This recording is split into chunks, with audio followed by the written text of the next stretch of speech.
I enjoy sports here and there, but this makes you think about it again. Like, I love and this. Yeah. the guy's on point. People Yeah. watching a football game. To me, that is as dumb as a box of rocks. For a person to be broke and watch a football game or a basketball game or a golf tournament or a race, you're watching somebody else win when you're losing. How could that possibly be interesting to you? Unless you're studying how to win.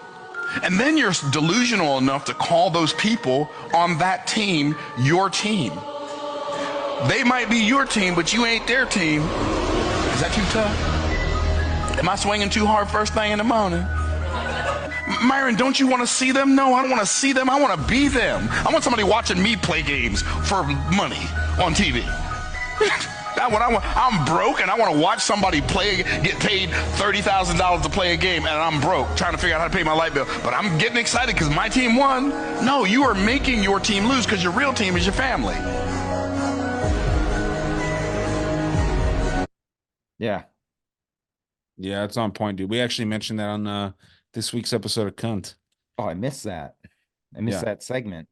Yeah, but Yeah. I mean, it's true though. And when I started watching sports like that, I realized how much energy I had given to it, right? How much emotion, like I had, gotten pissed, stormed out of shit because my team lost, and then when you think about it, you're like, they don't give a fuck about you.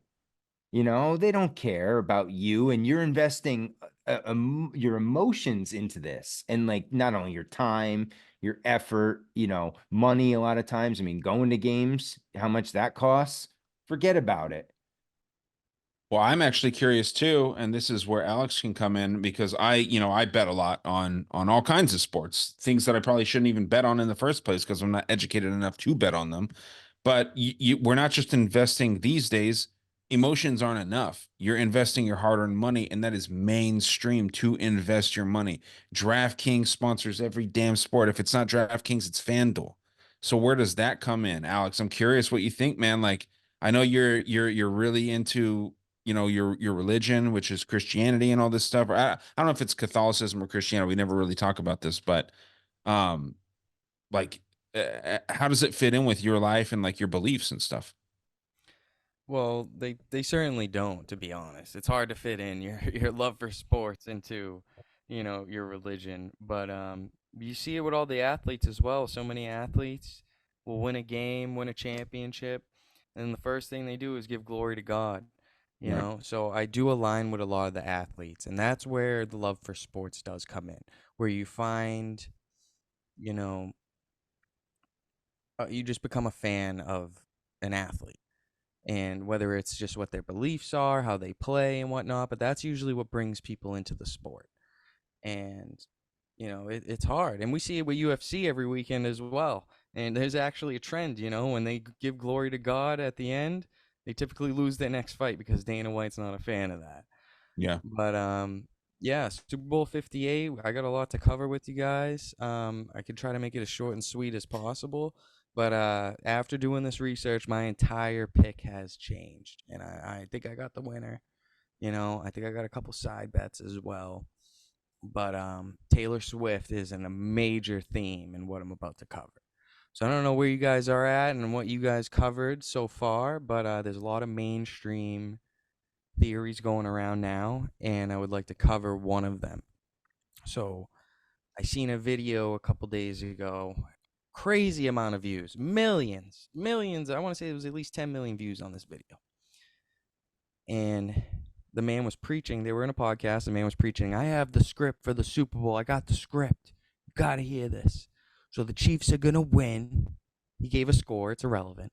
The Chiefs are going to win. And then Travis Kelce's going to walk to the 50-yard line, and he's going to propose to Taylor Swift after the Super Bowl. And that kind of blew my mind because that's just a genius marketing right there. And it's hard to go against a theory like that. And I always have a thing. I've told Ryan this, but this is for you, Matt. Whenever something goes mainstream and everyone knows about it, it never happens. And for this year, it was about the logo. For the past 4 seasons, the colors on the Super Bowl logo predicted who would be in the matchup for the Super Bowl. I'm not saying who would win it or not, but it would give you the matchup pretty clearly too. So, with that being said, that whole theme this year went mainstream. It went huge, and everyone was on Ravens and the 49ers, even including myself. I wanted to see it happen. Didn't want to see the Chiefs in the Super Bowl again. I think I'm not a Swiftie. I'm a big Taylor Swift hater myself. So, I do want to give you guys a little bit of a tip though. Taylor Swift redid one of her albums recently. She redid a couple of the songs, and it was off the Speak Now album. And I never seen artists redo old songs with like a different style. You never really see that. But she was wearing a purple dress in that album too, which, kind of aligns with the logo of the Super Bowl. And she's definitely had a song called Red before as well. So a lot of people are talking about Taylor Swift in the number 13 because it's her favorite. It's her lucky number. It's her lucky number. She won her 13th Grammy right before she won her 14th one this year, right? And if you just go deeper with it, I might be reaching here as well, but bear with me. The Chiefs are playing the 49ers. 4 plus 9, 13. It's Super Bowl 58. 5 plus 8, 13. It's on a 2/11 date. 2 plus 11, 13. I know, we're getting tired of it already. Now, Taylor Swift's born on the 13th of December. She turned 13 on Friday the 13th. Just a weird one. And now she's attending the 13th game of the season for herself. So this is the 13th game that she will be appearing at for this season. And we all know who she looks like. She looks like that the wife of the Satanic Temple, Zena LaVey. And Anton Napoleon LaVey. Yeah, so we know that she's already has a background that just it freaks people out, especially those who are aware of the Satanic Temple, which came out of San Francisco, which is another very bizarre coincidence. Now, just going after the number 13, there's 12 months in the year. You got your 12 zodiac signs. So typically 13 is the number that represents regeneration and a reset. And we've all been hearing about the Great Reset for the past couple of years. So, you may want to keep your eye, you may want to stay vigilant in the future for anything that's going to happen. Now, at the Grammy, she wore black and white symbolism. And I know you guys both know your stuff on your Freemasons. I know you both do. It means duality. So just as a little tip, we're going to reach on that later. Now, here's some bait for the Chiefs, because it is always stuff on both sides. There's never just one-way traffic when you're doing this kind of research on one team. It's always two-way traffic. Now, the Chiefs are 3-2 in Super Bowls all time. The date 2/11 is on the 42nd day of the year. So it's just a weird coincidence. They could go 4-2 on the 42nd day of the year, And the 49ers, on the other hand, this will be their 8th appearance, and they could stay on 5 wins. Okay, so Super Bowl 58, they win 5 out of 8. Just another weird coincidence. And that album that she remixed with the purple dress was from 13 years ago in 2010 that she did it, which is another strange thing. It's just like, who's writing these scripts right now? And I know did you guys check out the ads for the Super Bowl when they first started the season? The script ones that they were talking about? Yeah, the script ones. Yeah, we watched them on the show, right? Remember when they were sitting around the table and they were talking about the NFL script? It was like a joke, making a joke about the script. Okay. Yeah. With NFL players. Vaguely remember, yeah. So at the end, they had a giant, applause and a shock and awe for what they were going to do at the end of the Super Bowl. And, that kind of fills in line with what I heard on that podcast, that if Travis Kelce does propose to Taylor Swift, that's going to make a lot of money for the NFL. I know half of the fans are sick of it and they hate it, but I was talking to someone earlier today, shout out to my buddy RJ Brunel, but I told him, Taylor Swift has almost brought in $500 million of revenue just this season alone by just attending the game and having a relationship with Travis Kelce.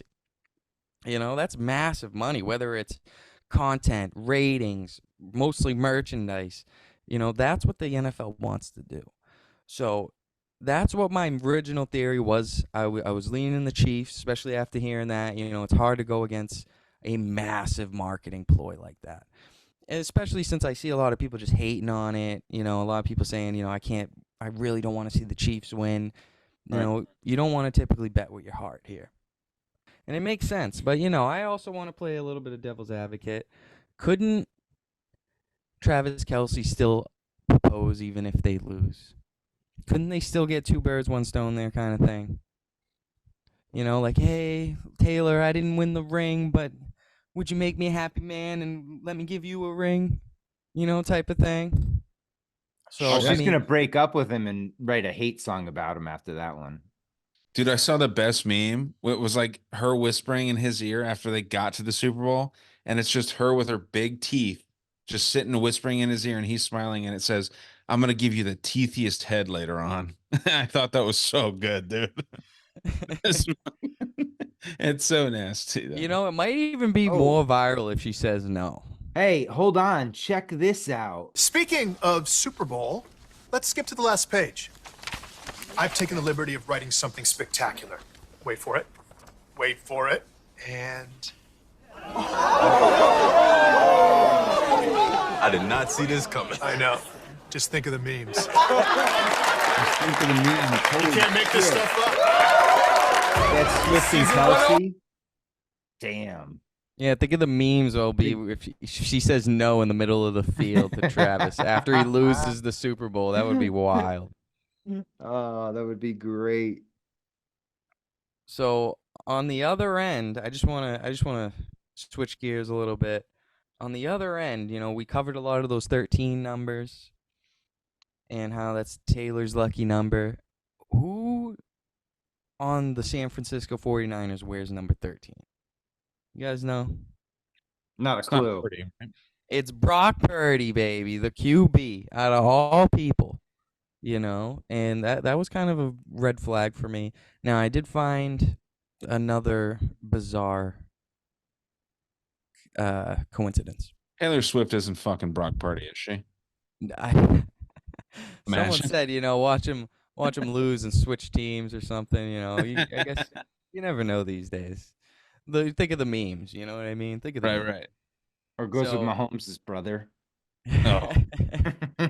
I think that might be impossible, though. He was the hottest man last year, right? Wasn't he the hottest man of 2023? People's most attractive man? I swear to God, dude, I'll find that while Alex keeps going. Sorry. Interrupt. I think you should be on the magazine before him, to be honest. Hey, well, we know that you're who are you in a wig? I forget. Yeah, I've got Jillian Robertson. Yeah, you're Jillian Robertson in a wig, dude. I really am, though. I'll never unsee it anymore. So there is a bizarre coincidence that we found. So the coach of the 49ers is Kyle Shanahan, and the running back is Christian McCaffrey. Now, both of their fathers won a Super Bowl together, multiple times, actually. It was Mike Shanahan and Ed McCaffrey, and they won a Super Bowl together, and they could be the second father-son duo to win a Super Bowl, which would be an amazing thing, It's kind of like history repeating itself, and it was Super Bowl 29 that they won their first Super Bowl together. And if you look at the stadium that they're in Allegiant Stadium, and they have the sun logo, like the Suns that win the Super Bowl. So we found that kind of bizarre, and Super Bowl 29 was in 1995. Now think about this. 2/11 is the Vatican's birthday, 95th anniversary for the Vatican. And if the 49ers win, it would be a satanic ritual too, because there would be a 3-way tie between 3 teams at 6 Super Bowl wins each. The Steelers at 6, the Patriots at 6, and the 49ers could make a three-way tie at 6 as well. I So gotta I say thought that about was that last time the 49ers went to the Super Bowl too and they lost. So why is exactly. this? I'm sorry, what you asked? So why is this year different than the last time that the 49ers went to the Super Bowl? Because I thought that exact thing. There's only two teams that have gotten 6 rings, and the 49ers would be the third team to get 6 rings. But and I like I said, I thought this last time they were there, but why is this year different?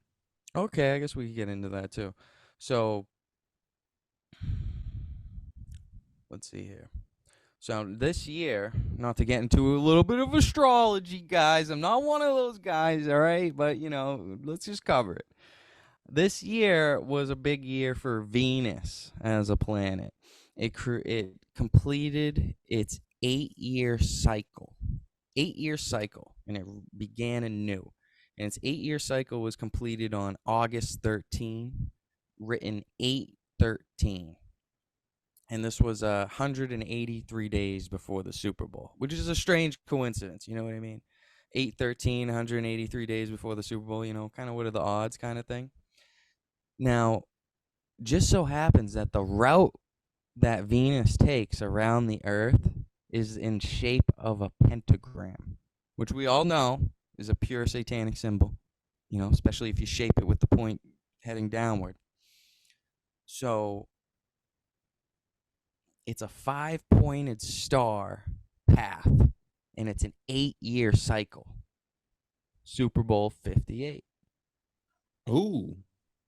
Now, just to go along with that some more, I was doing a lot of research on the calendar this year, and this hit me like a ton of bricks as well.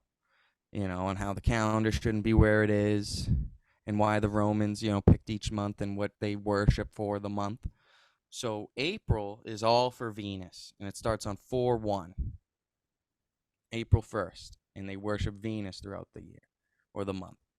Now, if you look at the season, it's the 104th season, and a lot of people got baited on Aaron Rodgers with that 10-4 Roger that. Even myself, I was thinking about it. So 41 is the 13th prime number. I hate to get into those little weird numerology codes, but it's just so hard to And ignore, what's and it gets even 41? deeper. 41 is the 13th prime number. And before, yeah, so the 13th prime number, but then what's the Aaron Rodgers 10-4 thing as well? 10-4 Roger that. Like 10-4 on the radio. You say, 10-4. Right, but what does that have to do with No, I was just saying a lot of people got baited on that theory back before the season started because, people like to investigate these things, even myself, just for fun. And that was one of the theories that we had. 10-4, it's Aaron Rodgers' year. But everyone, even after the first week, that got thrown out the window. Well, And so and you know what's crazy? There was even a guy, it was on Hard Knocks this year, that predicted that the Jets would beat the 49ers in the Super Bowl 31-21. Now people say that could still be true because who he said it to, I can't remember who it was. I think it was one of the running backs, is now on the Chiefs. He returned. He used to play for the Chiefs. Went to the Jets. He went back to the Chiefs this year, and he said it to him that his team would win the Super Bowl 31-21 over the Niners. That's a good one. That's a good one. I would love. We should throw who that was in the description later on. That's a good one. Yeah, it was I'm on gonna have to Hard take a look at Knocks. that. Anybody that's looking for it, Hard Knocks. the HBO series on the Jets. So just another coincidence that we found, because I really, really do think that the 49ers are going to win now. Just a little bit of a hunch. Not that I am a little bit biased because I don't like Taylor Swift, and I'm not a big fan of Pfizer or the Chiefs. But I really think that the satanic ritual is going to come true. The 666 code, and another one that I found was that 8/13 date where Venus completed its 8-year cycle. If you look in Revelations, the number of the beast, where it talks about the 666 and the number of his name, 66, that verse the chapter's 13 and the verse is 18. So it has the same numbers. It was a very weird coincidence that I saw, and it was very, very strange to me. And I do wanna. This is what really solidified it for me. This was the nail in the coffin for me, guys. It really was. So I don't know if you guys remember 2021 when the Chiefs lost the Super Bowl, right? There was some news that came out the week of, and it was Andy Reid's son getting into a car accident, and I believe he killed someone while in a drunk driving accident. Do you guys recall that? I do not. I'll look that up. Yes. It was Andy Reid's son. Mm-hmm. And whenever something with that kind of bad publicity comes out, it's always, they never win. And I've been following, that's a theory and a trend that I've been following for a long time. And if you look at the media now, guess who has some bad publicity around them? The Chiefs. Pat Mahomes' father arrested for DUI, third time, or third arrest, as you could say.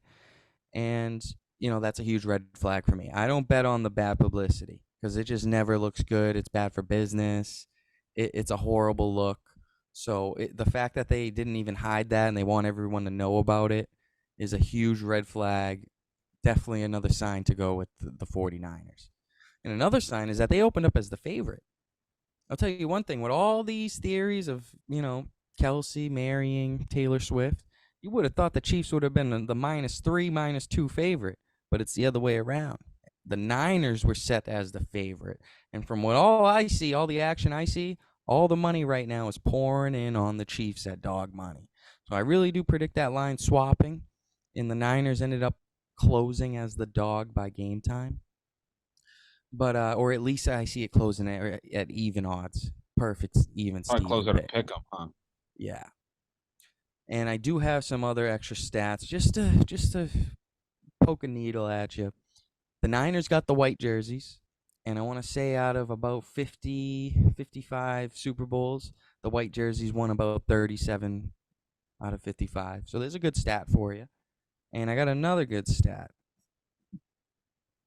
So the 49ers have the #1 passing defense, and there's been 8 other Super Bowls where the #1 passing defense has been in the Super Bowl, and they've won every single one. They are 8-0. It's the 2015 Broncos, 2013 Seahawks, 2008 Steelers, the 2004 Patriots, 2001 Patriots, 1990 Giants, 1986 Giants, and the 1985 Bears. And on top of that, he's following the Brady script. Brock Purdy is following a script like many other quarterbacks in his second season, about to go win a Super Bowl. Just like Brady, just like Mahomes, just like a lot of these other quarterbacks. Not everyone follows the script, but that's been a whole mainstream thing, If you think about it, he's playing just like Brady did in his second year. He's about to go play an MVP quarterback in the Super Bowl. And I thought that was very bizarre because, if you look at it, man, if you don't look at it with a good eye, some people think that the 49ers, skid by and they got lucky to be in this situation. But I thought they fought the harder teams. You got a hungry Lions team, hungry market, hungry fan base. And they came back in both of these games and never gave up. So, with all these things aligning, I'm going with the Niners. That's my official pick. I'm a little bit upset with it because I've been switching back and forth. It's hard to go against the mainstream public. And something's telling me the mainstream could win because the amount of money that the NFL could gain if they have something scripted like that with a proposal from Travis Kelce just might be absolutely worth more than any type of amount of money they're going to lose on any of these bets. It's going to be a drop in the bucket. So, money definitely rules sports. Hey, I found that clip. It's Oz the Mentalist is who it is. And here, this is it from Hard Knocks. Who do you see the Jets playing in this year's Super Bowl? Say it. 49ers. 49ers, and I'm putting you on the spot here. We're going to win. We know we're going to win. What's the final score going to be? 31-21. Yeah? Because when all the pieces come together in a season, It can be absolute perfection, folks, because that's what I'm thinking. I'm thinking the Jets and the 49ers, 31-21. That's crazy.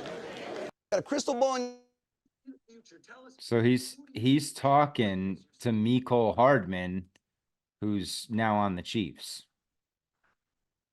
Very interesting. That is very strange. That's very strange. But like I said, there's always two very solid theories that go with both teams, every Super Bowl, and it's just, you dive in it deep enough, you'll end up going back and forth.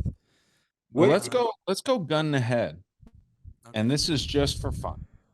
What's the final score? I'm gonna go Alex? with the under here. I'm gonna go with a little bit of the under. What's the line at, by the way? 41. Over under? 41 and a half. Yeah, I'm gonna go under. I'm gonna go way under too. I'm gonna go like 14-13 final. 49ers. They don't even cover the -2 if it stays that way. 49ers, okay. So I'm gonna go with that. 13? Wow. 14-13. Boring, slow. Only 1 or 2 touchdowns.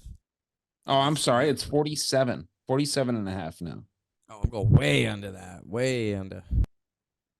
Okay. But don't quote me. I'm not confident on that. That's just a weird gun to my head prediction. I think it's a low scoring game, but that never keeps ratings up. I always put a gun to Alex's head when it comes to bets. I'm always like, dude, just make a pick one way or the other. Cause he's very educated with his bets. I will say that he doesn't like to just throw shit at the wall and see what sticks. He's confident. You make me throw shit at the fan. I do. But because it's fun, it's a fun way to do it. But yeah, obviously, he's very clear about what bets he's confident in and shit like that when we talk about, specifically UFC. But yeah, man, I think it's going to be an interesting game. Matt, do you have like a score prediction? Or you haven't said who you thought was going to win. No, because I won't even watch the game. Honestly, I'm not gonna lie. Well, so who do you think's going to win though? I would say, I think the Chiefs are gonna win probably 27-24, 27-21, something like that.